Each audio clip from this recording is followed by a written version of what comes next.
Olá, meus alunos. Estamos começando o segundo semestre e esta aula de hoje traz como tema átomo e a estrutura da matéria, né? O terceiro bimestre começa com átomo e a estrutura da matéria. E os objetivos dessa aula, pessoal, é conhecer a estrutura da matéria, que é o átomo, identificar as partículas que constituem o átomo, identificar modelos que descrevem a estrutura da matéria, que é a constituição do átomo, a composição de moléculas simples, e reconhecer sua evolução histórica. O que vamos estudar, pessoal, nessa aula, né, agora, no decorrer do terceiro bimestre? Que vamos estudar basicamente. A gente vai estudar de início a estrutura do átomo, o modelo atômico de Dalton, o átomo heterogêneo, que é os modelos de Thomson e Rutherford, principais características do átomo, né? O átomo, elemento químico, íons, semelhança atômica, modelo de Bohr, configuração eletrônica, diagrama de Linus e modelo atômico atual, terminando com a organização periódica. Então, pessoal, a estrutura da matéria é formada por moléculas.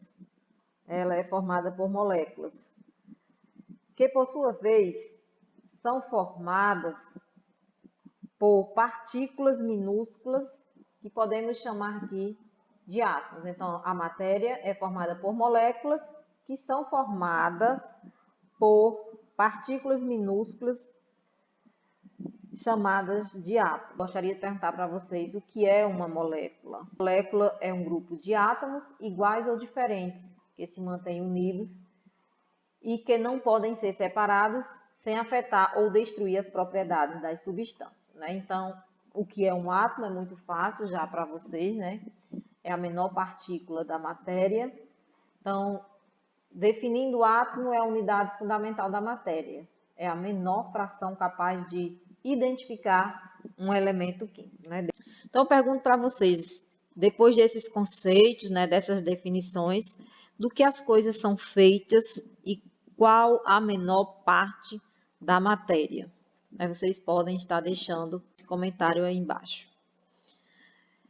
Pessoal, agora a gente vai começar a estudar atomística. Aí vocês podem estar me perguntando o que estuda atomística, tia Iva? A atomística vai estudar o átomo, pessoal, que o átomo é o principal componente da matéria. Então, ele vai estudar esse principal componente da matéria. E a matéria, né, eu posso perguntar para vocês, o que é matéria? Matéria é tudo que tem massa e ocupa lugar no espaço. Isso é matéria. E a gente começa a estudar os modelos atômicos, né? A gente vai estudar aí a evolução histórica dos modelos atômicos, em que você pode até me perguntar, tia Ivo, o que é um modelo atômico? Então, os modelos atômicos são teorias baseadas na experimentação, pessoal, feita por cientistas para explicar como é o átomo, né? E gostaria de dizer para vocês que esses modelos não existem na natureza. O que existe é o átomo propriamente dito. Eu vou começar aqui a falar um pouco desses modelos, né, pessoal? Mas antes, eu gostaria de dizer para vocês também que existem os modelos filosóficos e os modelos científicos, como eu vou mostrar para vocês aqui na linha do tempo sobre o estudo do átomo, né? Os modelos filosóficos, pessoal, não seguem o método científico, né? Não seguem esse método científico. Então, no início, há 625 a.C., existiu a teoria dos 4 elementos: água, ar, fogo e terra, né? Então, esse foi o modelo proposto por Empédocle e Aristóteles, que fala dos 4 elementos vitais, que são água, ar, fogo e terra. Então, ele dizia que tudo no universo era formado por esses 4 elementos vitais. Demócrito e Leucipo, que é a teoria atômica, eles começaram a dividir várias partes da matéria. Eles pegavam madeira, pedra e começavam a dividir. Eles iam dividindo até que chegasse numa menor partículas, né? Uma menor partícula, quando ficasse a menor partícula que não pudesse mais dividir, então eles deram o nome de átomo, que átomo significa significa não e tomo significa divisível. Então o átomo seria não divisível, né? Essa menor partícula, quando eles quebrassem a matéria, né, em pedaços, dividisse a matéria e que ficasse a menor partícula e que não conseguisse mais dividir, esse seria o átomo. Então, pessoal, logo depois começou a surgir os modelos científicos, né? O nosso primeiro modelo surgiu em 1803, primeiro modelo atômico experimental, proposto por John Dalton. Em 1897, o de Thomson introduziu cargas elétricas no modelo atômico. Em 1911, Rutherford. Em 1913, Niels Bohr. E logo em 1925, pessoal, o átomo atual, que é as camadas eletrônicas elípticas. Pessoal, vou começar a falar dos modelos atômicos. O nosso primeiro modelo atômico, como partícula homogênea, é o modelo atômico de Dalton, né? É a teoria de Dalton. Essa teoria foi a primeira proposta para o formador da matéria, ou seja, a unidade que forma a matéria. E como Dalton foi o primeiro cientista a propor essa teoria, então ele tentava mostrar ao mundo científico como seria esse formador da matéria. E, pessoal, isso só foi possível porque Dalton se baseou nas leis ponderais, mais conhecida como a lei de Lavoisier, que é a lei da conservação da massa, que diz que em uma reação química a soma das massas dos reagentes sempre seria igual à soma da massa dos produtos. Já a lei de Proust, pessoal, Proust afirmava que em uma reação química sempre haveria uma proporção em massa com relação aos participantes dessa reação. Estudando essas leis, foi que Dalton desenvolveu a sua teoria atômica. O modelo de Dalton é o primeiro modelo da história científica. Então, ele comparou com a bola de bilhar, que o átomo seria maciço, indivisível, esférico e indestrutível. E em cima dessa visão, pessoal, ele elaborou algumas propostas, alguns postulados, né? Toda matéria é formada por átomos, cada substância possui um tipo de átomo e substância simples tem átomos simples. Átomos simples são indivisíveis. Substância composta tem como átomo composto. Átomo composto pode se decompor. Substância igual, mesmos átomos. Substância diferente, átomos diferentes. Duas substâncias simples podem formar substâncias compostas diferentes. Agora vamos para o átomo de Thomson. Como é que Thomson chega à ideia do átomo para mostrar a uma comunidade científica, pessoal? Na verdade, ele não estava trabalhando com o átomo propriamente dito. Ele estava trabalhando com experimentos entre a relação de eletricidade e matéria. E a partir desse experimento, ele chegou à conclusão do que era o átomo para ele.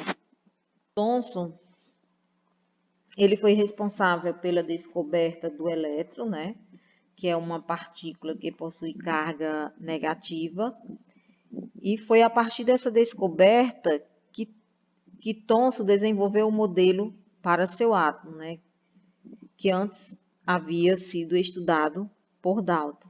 Então, o modelo de Thomson é o segundo modelo atômico. O átomo de Dalton havia sido classificado como uma partícula indivisível.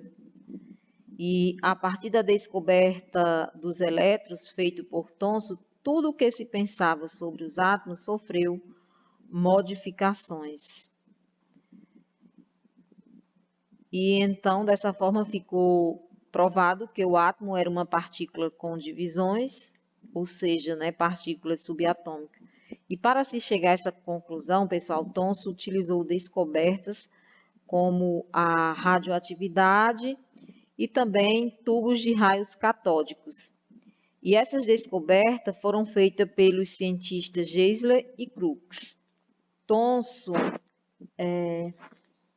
inicia com o experimento feito com a eletricidade, utilizando um tubo de vidro, né, como vocês podem observar aqui, duas placas metálicas. Saindo dessas placas aqui metálicas, uma fiação elétrica que chegava a uma bateria, e cada uma dessas placas foram denominados de eletrodos, sendo que, assim como a bateria, os eletrodos tinham polos negativos e polos positivos. No interior desse tubo, pessoal, no interior desse tubo, eles injetavam um gás, e esse gás era injetado a baixa pressão, né? E durante a realização desses experimentos, ele injetava um gás a baixa pressão e descarregava uma energia elétrica de alta voltagem. Quando isso acontecia, eles viam no interior do tubo, eles observavam um feixe de luz que percorria toda a matéria que estava dentro do tubo, que seria o gás. E esse feixe de luz foi chamado de raio catódico. Por que, tia Iva, esse feixe de luz foi chamado de raio catódico? Porque eles chegaram à conclusão que esse feixe de luz era carregado negativamente. Como assim, tia Iva? Era possível notar, pessoal, que o feixe de luz continha cargas elétricas. A luz, nesse sentido, partia do polo negativo, né, que era denominado cátodo, e ia em direção ao polo positivo.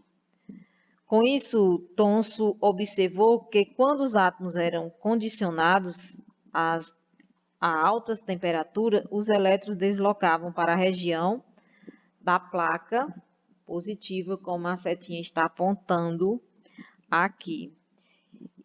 E isso, né, se explica porque o elétron é uma partícula subatômica com carga negativa. E a partir disso, Thomson conseguiu chegar a algumas considerações, pessoal. Também tem aqui algumas considerações feitas. Cargas positivas são mais pesadas, o átomo é eletricamente neutro e os átomos não são maciços e indivisíveis, e a matéria eventualmente adquire carga. Assim, pessoal, Thomson desenvolveu o pensamento sobre a natureza elétrica da matéria, né, também a capacidade de divisibilidade do átomo, a presença das partículas subatômicas, com cargas diferentes no átomo, como os elétrons. E concluindo, pessoal, como os elétrons são partículas de carga negativa, Thomson acreditava que o átomo ele poderia ser um fluido com carga positiva. Com isso, Thomson comparava o modelo atômico desenvolvido a um pudim com passas, né? Um pudim de passas. Isso porque dizia que as passas podiam representar os elétrons. Pessoal, vamos falar aqui do modelo atômico de Rutherford. O modelo de Rutherford, também chamado de modelo do Sistema Solar, foi o terceiro na história da atomística. E foi considerado um modelo que estimulou toda a evolução, pessoal, do conhecimento sobre o constituidor da matéria. Então, pessoal, vamos falar aqui do experimento de Rutherford. Esse experimento realizado por Rutherford possuía a seguinte aparelhagem, né, como você pode ver aqui. Possuía uma amostra de polônio que é um emissor de radiação alfa, colocada nesse bloco de chumbo. E nesse bloco, pessoal, havia um pequeno orifício, como você pode ver aqui, um pequeno orifício por meio do qual ocorria a passagem da radiação. E era por meio desse orifício que passava a radiação. Também existia, pessoal, uma lâmina finíssima de ouro posicionado à frente da caixa de chumbo, como você pode observar, e a placa metálica recoberta com material fluorescente, né, sulfeto de zinco, posicionada atrás, como você pode ver, atrás, ao lado e pouco à frente da lâmina de ouro. E as observações desse experimento, pessoal, foi a seguinte: a área que recebeu grande parte da radiação alfa emitida pelo polônio, essas radiações atravessavam, que é essa área aqui, pessoal, essa área aqui, atravessaram a lâmina de ouro sem sofrer esses desvios consideráveis. Pode observar aqui, pessoal, essas partículas desviadas, o que evidenciou, pessoal, que essas radiações sofreram um grande desvio após a travessia da lâmina de ouro, como você pode observar. Também tem outra região, que é essa região aqui, como você pode observar, esse raio aqui, essa partícula à frente da lâmina de ouro, que evidenciou que parte da radiação alfa chocou-se na lâmina e foi rebatida, como você pode observar aqui nessa imagem. Já aqui, pessoal, como grande parte da radiação alfa atravessou a lâmina, como você pode ver, de ouro, sem nenhum empecilho, isso quer dizer o que, tia Iva? Que os átomos apresentavam grandes espaços vazios na eletrosfera, né? Ou seja, regiões que não possuíam nada capaz de influenciar essa radiação.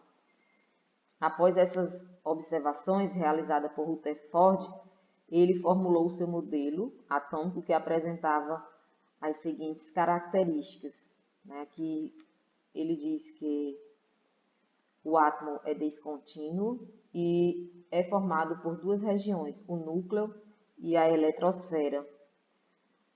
O núcleo, pessoal, que foi comparado com o Sol, né, foi comparado ao Sol no sistema solar, é uma região central do átomo em que apresenta partículas positivas, né, que é os prótons no núcleo, baixo volume, maior massa, também maior densidade do átomo. E a eletrosfera, pessoal, que foram comparadas às órbitas descritas pelos planetas no sistema solar, regiões do átomo que apresentam imensos espaços vazios entre si e partículas de natureza negativa, que é os elétrons, e que esses elétrons têm carga negativa, né? Então, o núcleo é denso e tem carga positiva, ou seja, é constituído de prótons, e a eletrosfera é uma grande região vazia, onde os elétrons ficam girando. E as observações, pessoal, somente em 1932, esse cientista, Chadwick, descobriu a terceira partícula subatômica, que é o nêutron, né? Então, dessa forma, o modelo de Rutherford passou a ter os nêutrons no núcleo junto aos prótons, ficando basicamente assim, próton, nêutron e elétron. E vou falar aqui das partículas do átomo, pessoal. Os prótons, representado pelo P, partícula com carga elétrica positiva, que encontra-se no núcleo do átomo. Os nêutrons, partículas sem carga elétrica, encontra-se no núcleo do átomo. E os elétrons, né, partículas com carga elétrica negativa, encontram-se na eletrosfera. As principais características do átomo, pessoal, seu número atômico,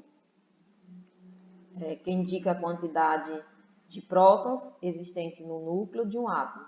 né? Então, número atômico representado por Z, que Z é igual a P, que é igual a prótons, né? Z igual a prótons. O número de massa, pessoal, é representado aqui pelo a soma do número de prótons, que é P, como o número de nêutrons presentes no núcleo. Então, aqui a formulazinha que a gente trabalha, A igual a P mais N, você vai descobrir a massa do átomo. Então, pessoal, vamos supor que você tem um carbono, né? Carbono tem massa 12 e tem 6 de prótons, que é seu número atômico, é o que identifica o átomo na tabela periódica, o seu número atômico. Então, o número de massa sempre vai ser maior e o número de prótons sempre vai ser o menor. Em relação aqui do átomo, pessoal, o átomo é a espécie química que apresenta o número de prótons, né, igual ao número de elétrons. Então, esse átomo é neutro porque prótons é igual ao número de elétrons. Se no carbono, que eu falei para vocês, o número de prótons é 6, o número de elétrons também vai ser 6. Então, prótons igual a elétrons, né? Então, aqui nós temos prótons, nêutrons e elétrons. Um elemento químico, pessoal, falando aqui do elemento químico, é um conjunto de átomos, né, que possuem o mesmo número de prótons, isto é, o mesmo número atômico Z, é o elemento químico. Representações químicas de um elemento. Então, aqui essa representação, esse representa um elemento químico, o A representa sua massa e o Z representa o número de prótons. E também pode ser representado da seguinte forma, pessoal. A massa pode vir representada dessa forma, pode vir desse lado, né, colocada aqui a massa, vamos supor que aqui fosse o carbono. A massa aqui seria 12 e o número de prótons seria 6. Existe essa representação, onde aqui a massa e o número de prótons. E também existe essa representação. A, que representa a massa, e Z, que representa o número de prótons. Falando agora em íon, pessoal, é uma espécie química que apresenta o número de prótons diferente do número de elétrons, porque agora a gente está falando em íon, né? Prótons vai ser diferente. E agora a gente não está mais falando em um átomo neutro. Íon cátion, pessoal, que é cargas positivas, é um íon positivo, é formado quando um átomo perde elétrons, né? Então, os prótons sempre vai ser maior que os elétrons. Então, aqui a gente tem um átomo de magnésio, onde ele tem 12 aqui número de prótons, né? O seu número de prótons é 12. Então, como ele perde 2 elétrons, ele é representado da seguinte forma, né? Esse átomo vem com 2 mais aqui do ladinho, porque ele perdeu 2 elétrons. Então, se você fosse escrever, os prótons seria igual a 12 e os elétrons vai ser igual a 10, porque ele está perdendo 2 elétrons. Então, aqui, íon, ânion. Íon negativo, pessoal, formado quando um átomo ganha elétrons. Então, os prótons sempre vai ser menor que os elétrons. Então, aqui eu tenho flúor, que seu número de prótons é 9 e ele vai ganhar um elétron. Quando ele ganha um elétron, quando é 1, não precisa colocar 1, basta você colocar a carga. Então, aqui, como ele ganha 1, o número de prótons vai ser o número de prótons vai ser 9, só que o número de elétrons vai ser diferente, ele ganhou 1. Então, eu vou somar a esse valor, que vai dar igual a 10, né? Vai ser igual a 10. Então, pessoal, a gente vai falar agora da semelhança atômica, né? Que são os isótopos. Isótopos são átomos que apresentam o mesmo número de prótons, massas diferentes números de massa. Pessoal, esse número de massa aqui, eles apresentam aqui do ladinho aqui a representação, mesmo número de prótons e diferente número de massa, pessoal. Lembrando, pessoal, que essa massa, esse número de massa representado pelo A, como é que você se calcula, né? A massa atômica, como é feito esse cálculo da massa atômica. Então, a massa atômica de um elemento químico, pessoal, como aqui está 39, 40, que é a sua massa atômica, é calculado pela média ponderada das massas atômicas dos isótopos naturais do elemento, multiplicada pela abundância, ou seja, porcentagem em massa de cada isótopo. Isóbaros, átomos que apresentam diferentes números atômicos, massa, mesmo número de massa. Né? Aqui essa representação ele tem diferentes números atômicos, né? Esses números aqui, e eles possuem o mesmo número de massa, né? Possuindo aqui o mesmo número de massa. Já os isótopos, pessoal, existem os isótopos, átomos que apresentam o mesmo número de nêutrons, massa diferente número atômico e de massa. Eles têm o mesmo número de nêutrons. Se você observar, para calcular o número de nêutrons, só é você diminuir aqui o número de massa menos o número atômico, né? O número de prótons. Então, 14 menos 7 vai ter aqui 7 nêutrons. E se você fizer a mesma coisa no segundo elemento, representado pelo B, 13 menos 6 vai ser igual aqui a 7. Então, eu tenho 7 prótons. Prótons é igual a elétron, né? 7 elétrons e 7 nêutrons. Para você descobrir os nêutrons, só é você diminuir 14 menos 7, né? A massa pelos prótons, que vai chegar ao número de nêutrons.